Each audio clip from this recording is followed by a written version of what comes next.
Welcome friends and student. I am Jordan Misra and all of you are watching my YouTube channel Jordan Misra classes.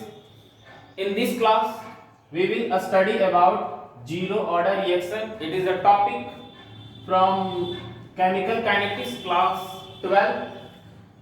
First of all, we have to know about what is zero order reaction. What do you mean by zero order reaction? Zero order reaction क्या है? Zero order reaction कहते हैं किसको है? पहले हम लोग उस चीज को समझते हैं. It is a chemical reaction which rate does not much vary with increase और decrease in concentration of reactant. अगर हम लोग जीरो ऑर्डर रिएक्शन के बात करें तो इसका जो रेट होता है, मतलब रेट ऑफ केमिकल रिएक्शन जो होगा, आप जो है केमिकल काइनेटिक्स अगर पढ़ रहे हैं और अगर आपने नहीं भी पढ़ा है तो कमेंट बॉक्स में जरूर बताएं ताकि मैं इस टॉपिक के लिए एक कंप्लीट वीडियो बना सकूं. तो यहां पे बोला जा रहा है कि जो रेट ऑफ केमिकल रिएक्शन होगा उसके कॉन्सेंट्रेशन ऑफ रिएक्टेंट, मतलब रिएक्टेंट का जो कॉन्सेंट्रेशन होता है उस पर ज्यादा ये उसको इंक्रीज करा देने से या डिक्रीज करा देने से इसके रेट ऑफ रिएक्शन पर कोई भी इफेक्ट ज्यादा नहीं पड़ता है ना. यानी कि यहाँ पे हम बात कर सकते हैं कि यहाँ पे अगर हम ऑर्डर ऑफ रिएक्शन का बात करेंगे तो सपोज दैट कि ये रिएक्टेंट यहाँ पे हम R मान लेते हैं, तो इस पर अगर हम पावर 0 लगा दें तो यहाँ पे क्या होगा कि अगर आपको पता होगा कि A पर पावर अगर 0 हो तो उसका वैल्यू क्या होता है? 1 होता है. और 1 को K से अगर मल्टीप्लाई करेंगे तो आपका क्या होगा? K ही बचेगा. यानी कि इसको रेट कांस्टेंट बोला जाता है. K को रेट कांस्टेंट बोलते हैं. तो यहाँ पे रेट कांस्टेंट आपका K है. तो यहाँ पे आप देख सकते हैं कि जो कंसंट्रेशन ऑफ द रिएक्टेंट्स है उस पर इसकी रेट ऑफ रिएक्शन जो है वो डिपेंड नहीं करता है. तो फर्स्ट ऑफ ऑल अगर हम यहाँ पे मान लें कि आपके पास जो रिएक्टेंट है वो A है और प्रोडक्ट आपके जो है वो क्या है? B है. अगर हम इसके लिए टाइम का बात करेंगे या फिर सबसे पहले हम इसके लिए टाइम का ही बात कर लेते हैं. तो टाइम मान के चलिए कि आपका जीरो टाइम, मतलब कि अभी आपने केमिकल रिएक्शन स्टार्ट नहीं किया है. केमिकल रिएक्शन जैसे ही स्टार्ट करते हैं तो तुरंत आपको कुछ भी नहीं मिलता है. कुछ समय के बाद, मतलब आफ्टर केमिकल रिएक्शन, मतलब कि रिएक्शन होते होते क्या होता है कि आपको कुछ ना कुछ प्रोडक्ट मिलता है. लेकिन यहाँ पे अगर आप टाइम को जीरो कर देते हैं, ठीक है, तो टाइम को अगर आप जीरो करते हैं तो आपको सपोज दैट कि यहाँ पे आपको जो A का कॉन्सेंट्रेशन है C0 रिप्रेजेंट करते हैं. यानी कि रिएक्टेंट जो है वो T is equal to 0 time में, मतलब कि अभी स्टार्ट नहीं हुआ है, केमिकल रिएक्शन अभी स्टार्ट नहीं हुआ है. तो केमिकल रिएक्शन स्टार्ट ही नहीं हुआ तो प्रोडक्ट आपको क्या मिलेगा? 0, नथिंग. अगर यहाँ पे सपोज दैट कि T is equal to T time, मतलब कि आप कुछ समय उसको स्पेंड कर दिए, मतलब कुछ टाइम उसमें आपने केमिकल रिएक्शन कराए, तो आपको क्या मिला? यहाँ पे प्रोडक्ट जो है वो Ct हो गया और यहाँ पे रिएक्टेंट Ct हो गया और प्रोडक्ट आपका हो गया Bt.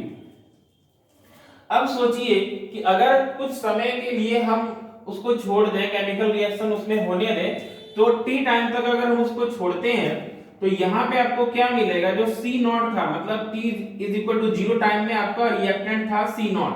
तो यहाँ पे C0 में से जब केमिकल रिएक्शन हुआ कुछ समय तक रहा तो यहाँ पे क्या हुआ? C0 में से सपोज दैट कि X घट गया, तो जो घटा वही आपका क्या है? प्रोडक्ट है. यानी कि इसको हम मान लेते हैं X घटा तो X आपका हो गया प्रोडक्ट. अब यहाँ पे हम क्या करते हैं? इसका डिफरेंशिएशन करते हैं. ठीक है, वैसे तो आपको पता होगा कि जो रेट होता है, रेट को रिप्रेजेंट करने के लिए आप अगर क्लास कर रहे होंगे तो पता होगा कि रेट हम जो है रेट ऑफ रिएक्शन का अगर हम लोग बात करते हैं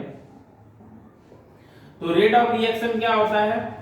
change in concentration upon change in time, है ना. यानी कि समय के चेंज होने पर यानी कि उसका जो कंसंट्रेशन होता है वो भी चेंज होता है. But at the initial rate अगर हम बात करते हैं, मतलब कि जब हमारा T is equal to 0 time है, मतलब कि हम 0 टाइम के लिए जब निकालते हैं, ठीक है, तो वहां पे हमें क्या करना पड़ता है? डिफरेंशिएशन करना पड़ता है. तो बाय यहां पे हम करेंगे इसका डिफरेंशिएशन.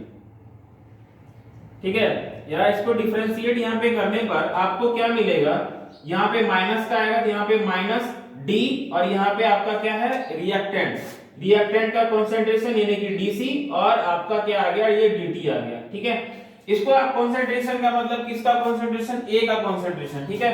तो आप इसको यूं भी लिख सकते हैं कि माइनस डी ए अपॉन यहाँ पे आप इसको dt भी लिख सकते हैं, ठीक है। तो ये तो हो गया पहला कहानी। अब यहाँ पे अगर हम बात करते हैं ऑर्डर ऑफ रिएक्शन का, ठीक है, यहाँ पे हम बात करते हैं ऑर्डर ऑफ रिएक्शन,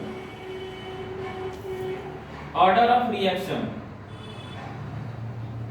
ठीक है। तो ऑर्डर ऑफ रिएक्शन क्या होगा, ऑर्डर ऑफ रिएक्शन यानी कि इसको हम R से ऐसे रिप्रेजेंट करते हैं, order of rate of order of reaction. तो यहाँ पे आपका क्या हो जाएगा K और A यानी कि उसकी जो कंसंट्रेशन है उस पर पावर क्या आएगा, जीरो, क्योंकि जीरो ऑर्डर रिएक्शन है तो इसका n का वैल्यू क्या होगा, n का वैल्यू यहाँ पे जीरो होगा। तो यहाँ पे n का वैल्यू क्या लिखा आपने, जीरो, है ना। तो ये हो गया, इसको हम क्या लिख सकते हैं, इज इक्वल टू k लिख सकते हैं, क्योंकि a पर पावर क्या आएगा, जीरो, तो उसका वैल्यू 1 होता है, तो 1 into k क्या आ गया, k आ गया। ये कहानी आपका बन गया। अब हम लोग क्या करेंगे, दोनों के बीच में रिलेशन करेंगे, यानी कि डिफरेंशियल जो है, डिफरेंशियल जो है रेट ऑफ रिएक्शन और ऑर्डर ऑफ रिएक्शन, ठीक है। डिफरेंशियल जो है वो रेट ऑफ रिएक्शन और ऑर्डर ऑफ रिएक्शन के बीच में हम लोग क्या करेंगे, रिलेट करेंगे, इन दोनों को हम लोग करते हैं रिलेट, ठीक है।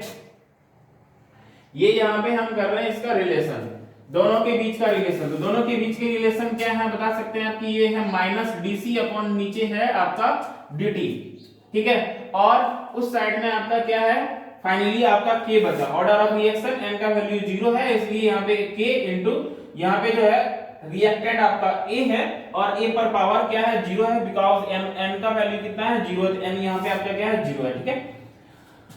और अगर समझ में ना आ रहा हो तो स्टार्ट से इस टॉपिक के लिए जो है इस चैप्टर के लिए हम वीडियो बना सकते हैं, अगर आप कमेंट बॉक्स में जरूर लिखेंगे तो, है ना। तो dc अपॉन यहाँ पे आपका dt है इज इक्वल टू आपका क्या हो गया, k।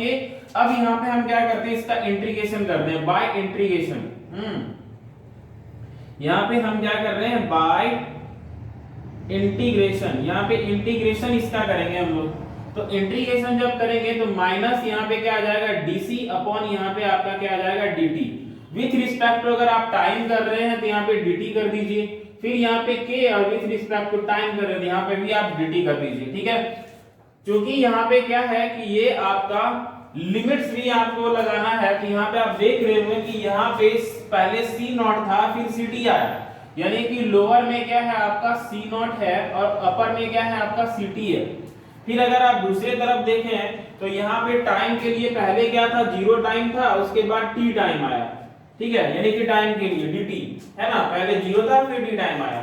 अब यहाँ पे हम क्या करेंगे, अब यहाँ पे हम इस dt से इस dt को कैंसिल करते हैं तो आपको मिलता है dc यहाँ पर, और उस तरफ आपको क्या होगा कि k कांस्टेंट है, ये बाहर निकल जाएगा, ये हो गया आपका dt, है ना।